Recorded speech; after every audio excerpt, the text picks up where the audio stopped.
Brilliance Audio.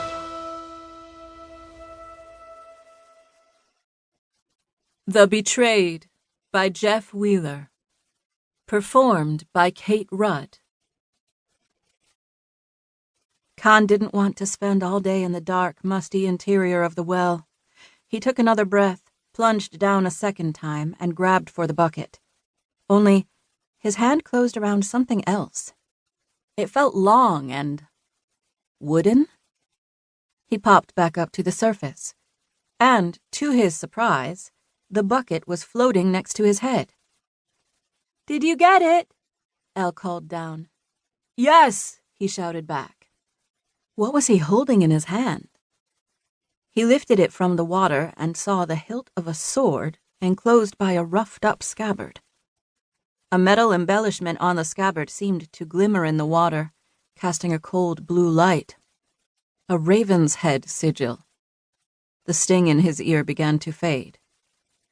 "Excellent, I'll pull you out," said Sir Q. Holding the scabbard with one hand, he dipped the bucket to fill it and hooked its handle on the rope. "Got it! Pull me out!" "The bucket first," said Sir Q. "It'll be too heavy for both." Con frowned at that and watched as the bucket was pulled up to the top. "Ah, now my horse can have a drink." "Pull him out, Sir Q," pleaded Elle. "I was only teasing," said the knight with a laugh.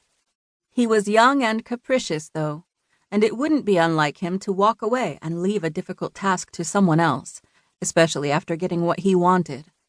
Elle wasn't strong enough to lift him by herself. And his master...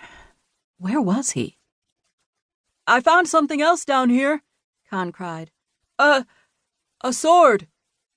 Sir Q sounded doubtful. "Are you jesting?" "No, it was on the bottom. I have it." "Show me." Con held it up. The rope came down a second time, and Con grabbed it with one hand and wrapped his legs around it.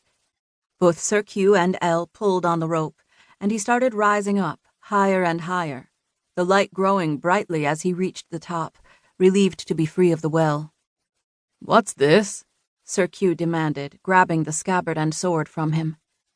Con wiped water from his face, noticing the sympathetic look Elle was giving him, but she also seemed interested in the sword. "The raven mark," she said in wonder. Sir Q's eyes were wide with fascination. He held it in his hands, turning it over. "It's not even rusted." Con noticed his master, the pig keeper, standing in the doorway of the barn. A little smile was on his mouth. He gazed at Con intently. "That's the mark of Leoneyis, isn't it?" Elle whispered. She reached out to touch the sword, then withdrew her hand. Sir Q was still staring at the blade as if transfixed.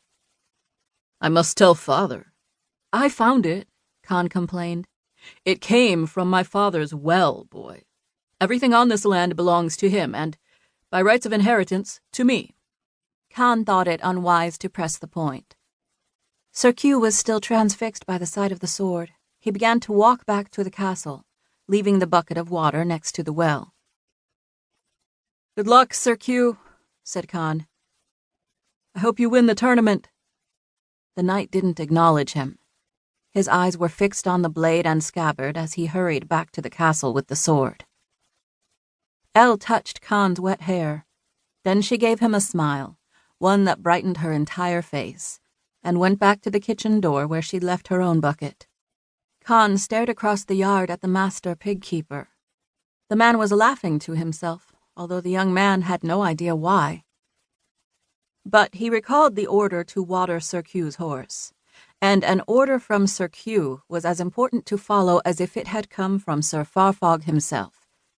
So the boy carried the bucket to the dappled destrier and gave the animal the long-awaited drink. What he didn't know, not then, was that his life was about to change forever. Nor that his real name wasn't Con at all. His real name was Andrew.